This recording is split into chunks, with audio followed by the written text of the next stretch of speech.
ರಷ್ಯಾದಿಂದ ಭಾರತಕ್ಕೆ ರೈಲು ಮಾರ್ಗ ವಿಶ್ವವನ್ನೇ ಬದಲಾಯಿಸಲಿದೆಯಾ ಈ ಯೋಜನೆ?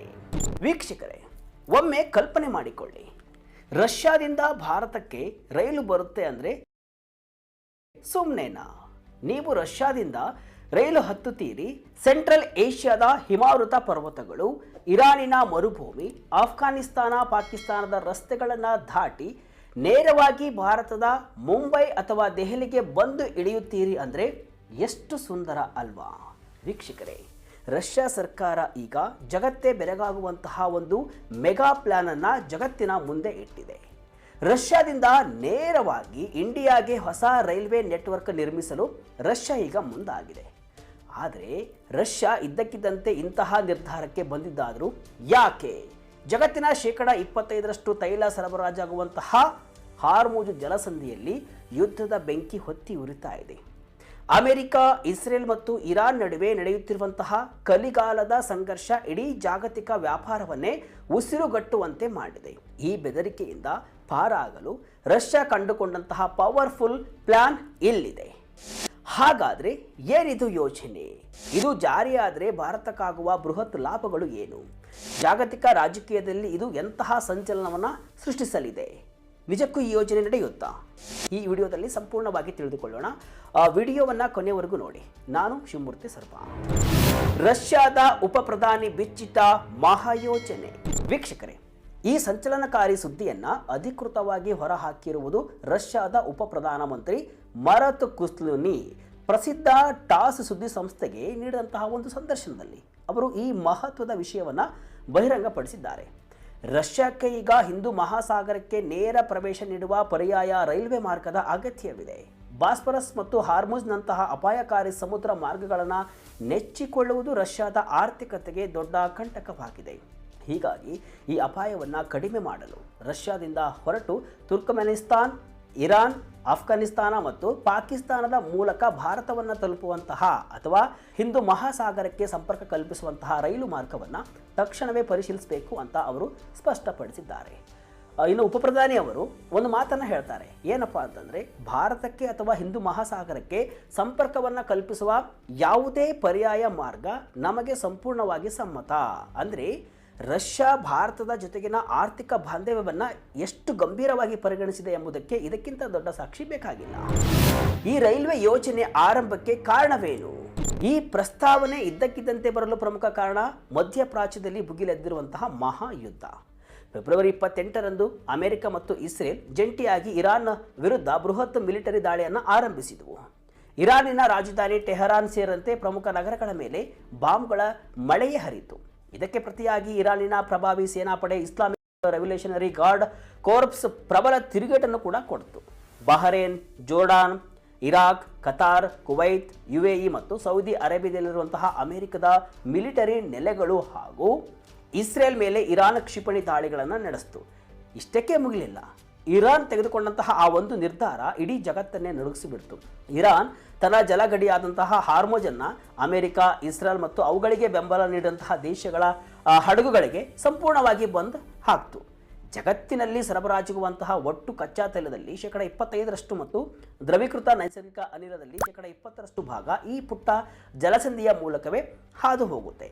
ಇದು ಬಂದಾದರೆ ಇಡೀ ಜಗತ್ತಿನಲ್ಲಿ ಪೆಟ್ರೋಲು, ಡೀಸೆಲ್ಲು ಬೆಲೆ ಆಟೋಮೆಟಿಕ್ ಆಗಿ ಗಗನಕ್ಕೆ ಏರುತ್ತೆ. ರಷ್ಯಾದಂತಹ ರಫ್ತು ಆಧಾರಿತ ದೇಶಕ್ಕೂ ಕೂಡ ಇದರಿಂದ ಬೃಹತ್ ನಷ್ಟವಾಗ್ತಾ ಇದೆ. ಈ ಆರ್ಥಿಕ ದಿಗ್ಬಂಧನದಿಂದ ಪಾರಾಗಲು ರಷ್ಯಾಕ್ಕೆ ಈಗ ಇರುವುದು ಒಂದೇ ದಾರಿ, ಅದುವೇ ನೆಲಮಾರ್ಗದ ರೈಲ್ವೆ ಜಾಲ. ಹೇಗಿರಲಿದೆ ಯೋಜನೆ? ಸವಾಲುಗಳು ಏನು? ರಷ್ಯಾ ಈ ಯೋಜನೆಯನ್ನ ಜಾರಿಗೊಳಿಸಲು ಕೇವಲ ರಾಜಕೀಯವಾಗಿ ಅಲ್ಲ, ಆರ್ಥಿಕವಾಗಿಯೂ ಕೂಡ ಸಿದ್ಧತೆಯನ್ನು ನಡೆಸ್ತಾ ಇದೆ. ರಷ್ಯಾದ ಉಪಪ್ರಧಾನಿ ಪ್ರಕಾರ ರಷ್ಯಾದ ನಿರ್ಮಾಣ ವಲಯವು ಪ್ರತಿ ವರ್ಷ ಹೆಚ್ಚುವರಿಯಾಗಿ 1 ಟ್ರಿಲಿಯನ್ ರೂಬಲ್ಸ್ ಹೂಡಿಕೆಯನ್ನು ನಿರ್ವಹಿಸುವಷ್ಟು ಸಾಮರ್ಥ್ಯವನ್ನು ಹೊಂದಿದೆ. ಮುಂಬರುವ 5 ವರ್ಷಗಳ ಕಾಲ ಈ ಸುದೀರ್ಘ ಆರ್ಥಿಕ ಬೆಂಬಲ ಸಿಕ್ಕರೆ ರಷ್ಯಾ ಜಗತ್ತಿನ ಅತಿ ಉದ್ದದ ಮತ್ತು ಶಕ್ತಿಶಾಲಿ ಇಂಟರ್ ಕಾಂಟಿನೆಂಟಲ್ ರೈಲ್ವೆ ನೆಟ್ವರ್ಕ್ ಅನ್ನು ನಿರ್ಮಾಣ ಮಾಡಲಿದೆ. ಆದರೆ ಈ ಮಾರ್ಗವು ಅಂದುಕೊಂಡಷ್ಟು ಸುಲಭವೇ ಖಂಡಿತ ಇಲ್ಲ.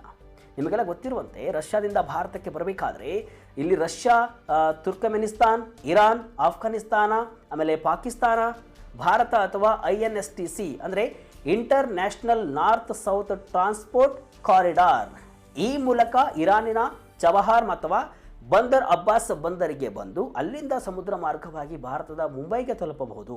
ಆದರೆ ಇಲ್ಲಿ ಪ್ರಮುಖ ಸವಾಲು ಇರುವುದು ಆಫ್ಘಾನಿಸ್ತಾನದ ರಾಜಕೀಯ ಅಭದ್ರತೆ ಮತ್ತು ಪಾಕಿಸ್ತಾನದ ಭಾರತ ವಿರೋಧಿ ನೀತಿ. ಪಾಕಿಸ್ತಾನ ತನ್ನ ಭೂಪ್ರದೇಶದ ಮೂಲಕ ಭಾರತಕ್ಕೆ ಸರಕು ಸಾಗಣೆಗೆ ಅವಕಾಶವನ್ನು ನೀಡ್ತಾ ಇದೆಯಾ? ಇದೇ ಒಂದು ದೊಡ್ಡ ಪ್ರಶ್ನೆ. ಹೀಗಾಗಿ ಇರಾನಿನ ಚಬಹಾರ್ ಬಂದರು ಮೂಲಕ ಭಾರತಕ್ಕೆ ಸಂಪರ್ಕ ಕಲ್ಪಿಸುವುದು ರಷ್ಯಾ ಮತ್ತು ಭಾರತ ಎರಡಕ್ಕೂ ಕೂಡ ಸುರಕ್ಷಿತ ಮತ್ತು ಹೆಚ್ಚು ಪ್ರಾಯೋಗಿಕ ಮಾರ್ಗವಾಗಿದೆ. ಅಲ್ಲದೆ ರಷ್ಯಾದಿಂದ ಭಾರತಕ್ಕೆ ನೆಲಮಾರ್ಗ 6500 ಕಿಲೋಮೀಟರ್ನಿಂದ 7000 ಕಿಲೋಮೀಟರ್ ಇದೆ. ಇದು ಸಾಧ್ಯನಾ ಅಂತಲೂ ಕೂಡ ನಾವು ಒಮ್ಮೆ ಯೋಚನೆ ಮಾಡಬೇಕಾಗಿದೆ. ಇದೇನು ಸದ್ಯಕ್ಕೆ ಆಗುತ್ತೆ ಅಂತ ನಾವು ಹೇಳೋಕ್ಕಾಗಲ್ಲ. ಇಂತಹದೊಂದು ಪ್ರಸ್ತಾವನೆಯನ್ನು ರಷ್ಯಾ ಈಗ ಜಾಗತಿಕ ಮಟ್ಟದಲ್ಲಿ ಇಟ್ಟಿದೆ. ಇದರಿಂದ ಭಾರತಕ್ಕೆ ಸಿಗುವ ಲಾಭಗಳೇನು? ವೀಕ್ಷಕರೇ, ಈ ವರದಿಗೆ ಸಂಬಂಧಿಸಿದಂತೆ ಮತ್ತಷ್ಟು ಆಳವಾದ ಮಾಹಿತಿಯನ್ನು ನಾವು ವಿಶ್ಲೇಷಣೆಯನ್ನು ಮಾಡೋದಾದರೆ ಈ ಯೋಜನೆ ಭಾರತಕ್ಕೆ ಗೇಮ್ ಚೇಂಜರ್ ಆಗಲಿದೆ. ಯಾಕಂದರೆ ನಾವು ಸದ್ಯ ಭಾರತ ಮತ್ತು ರಷ್ಯಾ ನಡುವೆ ಸೂಯೆಜ್ ಕಾಲುವೆಯ ಮೂಲಕ ವ್ಯಾಪಾರ ನಡೀತಾ ಇದ್ದು ಸರಕು ತಲುಪಲು 30 ರಿಂದ 40 ದಿನಗಳು ಬೇಕಾಗುತ್ತೆ. ಅಂದರೆ 1 ರಿಂದ 1.5 ತಿಂಗಳು ಬೇಕಾಗುತ್ತೆ. ಆದರೆ ಈ ಹೊಸ ರಷ್ಯಾ ಇಂಡಿಯಾ ರೈಲ್ವೆ ಹಾಗೂ ಸಾಗರ ಮಾರ್ಗ ಜಾರಿಯಾದರೆ ಕೇವಲ 15 ರಿಂದ 18 ದಿನಗಳಲ್ಲಿ ಸರಕುಗಳು ರಷ್ಯಾದಿಂದ ಭಾರತಕ್ಕೆ ತಲುಪಲಿವೆ, ಭಾರತದಿಂದ ರಷ್ಯಾಕ್ಕೆ ಹೋಗಲಿವೆ. ಸಾಗಣೆ ವೆಚ್ಚ 30% ಕಡಿಮೆ ಆಗುತ್ತೆ. ಇನ್ನು ಎರಡನೇದಾಗಿ ಇಂಧನ ಭದ್ರತೆ. ಅಂದರೆ ಮಧ್ಯಪ್ರಾಚ್ಯದಲ್ಲಿ ಯುದ್ಧ ನಡೆದಾಗಲೆಲ್ಲ ಭಾರತಕ್ಕೆ ತೈಲ ಪೂರೈಕೆಯಲ್ಲಿ ಆತಂಕ ಎದುರಾಗುತ್ತೆ.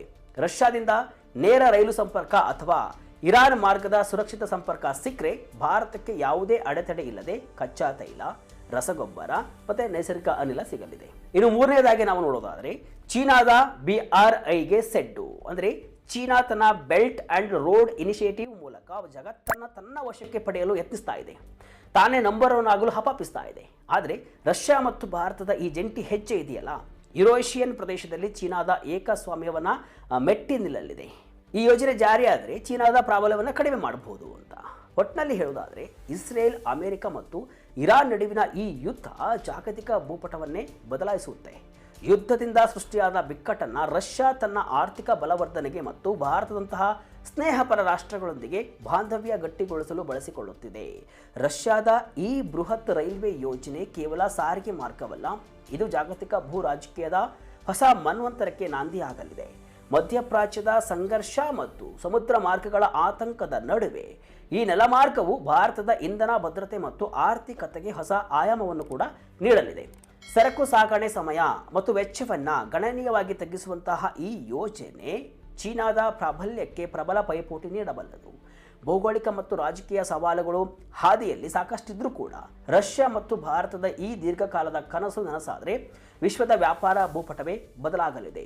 ಇದು ಸಾಕಾರಗೊಂಡರೆ ದಕ್ಷಿಣ ಏಷ್ಯಾದ ಆರ್ಥಿಕ ಶಕ್ತಿಯಾಗಿ ಭಾರತ ಮತ್ತಷ್ಟು ಬಲಿಷ್ಠವಾಗುವುದರಲ್ಲಿ ಯಾವುದೇ ಸಂಶಯವಿಲ್ಲ.